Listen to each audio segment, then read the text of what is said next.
पंतप्रधान मोदींची तब्बल 10 वर्षांनंतर कोल्हापुरात सभा होते। तपोवन मैदानावर ही सभा होते। कोल्हापूरचे महायुतीचे उमेदवार संजय मंडलिक, हातकणंगलेचे उमेदवार धैर्यशील माने यांच्या प्रचारासाठी संध्याकाळी 5 वाजता ही सभा होते। या सभेला मुख्यमंत्री एकनाथ शिंदे, उपमुख्यमंत्री देवेंद्र फडणवीस, उपमुख्यमंत्री अजित पवार यांच्यासह राज्य आणि केंद्रीय मंत्रीही उपस्थित राहणार आहेत। मोदींच्या सभेमुळे महायुतीच्या प्रचारात रंगत येणार आहे। मोदी विरुद्ध गादी अशा पद्धतीने कोल्हापुरात प्रचार सुरू आहे। भाजपचा एकही खासदार आणि आमदार नसलेल्या जिल्ह्यात पंतप्रधान सभा घेत आहेत, त्यामुळे भाजप कार्यकर्त्यांमधील उत्साह वाढलाय।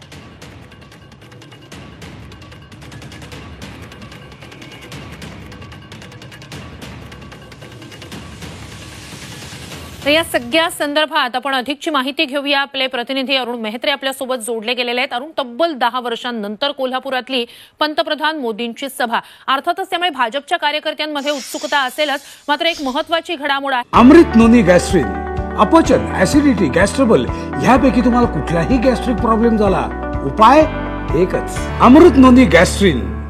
हे एक महत्त्वाची घडामोड आहे, ती म्हणजे तिथे आता जे उमेदवार असणार आहेत त्यांच्यासाठी सुद्धा मोदींच्या सभेमुळे एक अधिकचं बळ मिळेल, त्यांच्या प्रचारासाठी अधिकचं एक बळ मिळेल।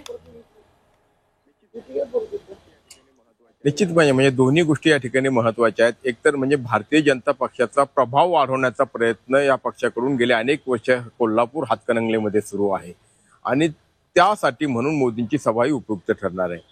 दुसरा महत्त्वाचा भाग म्हणजे किंवा त्याहीपेक्षा महत्त्वाचा भाग म्हणजे या दोन्ही मतदारसंघामध्ये एकनाथ शिंदेंच्या शिवसेनेचे उमेदवार आहेत, जे महायुतीचा घटक आहेत। तर कमळ म्हणजे भारतीय जनता पक्षाचा उमेदवार नसतानाही म्हणजे शिंदेंच्या शिवसेनेच्या 2 उमेदवारांसाठी आज मोदी कोल्हापुरात येत आहेत। कोल्हापुरातल्या तपोवन मैदानावरती आज संध्याकाळी सभा होते आणि ज्याचा आता आपण उल्लेख केलाय की तिथे नारा दिला जातोय की गादी विरुद्ध मोदी। गादी अर्थात स्वाभाविकपणे महाविकास आघाडीचे जे उमेदवार आहेत छत्रपती शाहू महाराज त्यांच्या संदर्भात हा उल्लेख आहे, कारण तिथली लढाई छत्रपती शाहू महाराज विरुद्ध शिवसेनेचे संजय मंडलिक अशी आहे। तर हातकणंगलेमध्ये तिरंगी लढत यावेळी पाहायला मिळते। त्यामध्ये विद्यमान खासदार हे शिवसेनेचे म्हणजे शिंदेच्या शिवसेनेचे धैर्यशील माने हे आहेत आणि त्यांच्या विरोधामध्ये महाविकास आघाडीकडून सत्यजित पाटील सरुडकर हे उमेदवार आहेत आणि तिसरे उमेदवार त्या ठिकाणी राजू शेट्टी हे आहेत।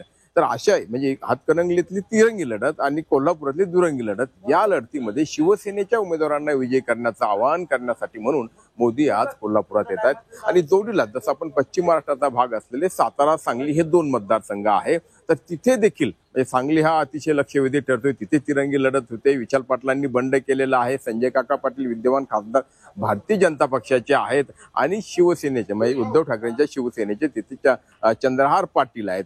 तर अशा परिस्थितीमध्ये संजय काका पाटील त्यांना पुन्हा एकदा विजयी करण्याचं आवाहन करण्यासाठी आज मोदी तिथे आहेत।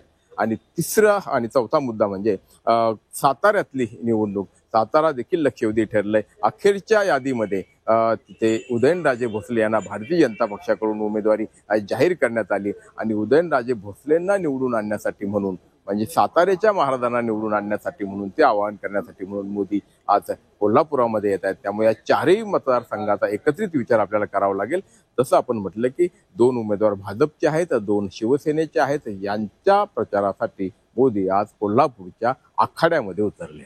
नक्कीच, म्हणजेच एका सभेच्या माध्यमातून 4 मतदारसंघांमधलं चित्र हे भाजपच्या बाजूने करण्याचा प्रयत्न, म्हणजेच महायुतीच्या बाजूने करण्याचा प्रयत्न हा भाजपचा आणि विशेषतः पंतप्रधानांचा असेल। अपडेट्स तुमच्याकडनं घेत राहू। तुर्तास धन्यवाद तुम्ही दिलेल्या संपूर्ण माहितीसाठी।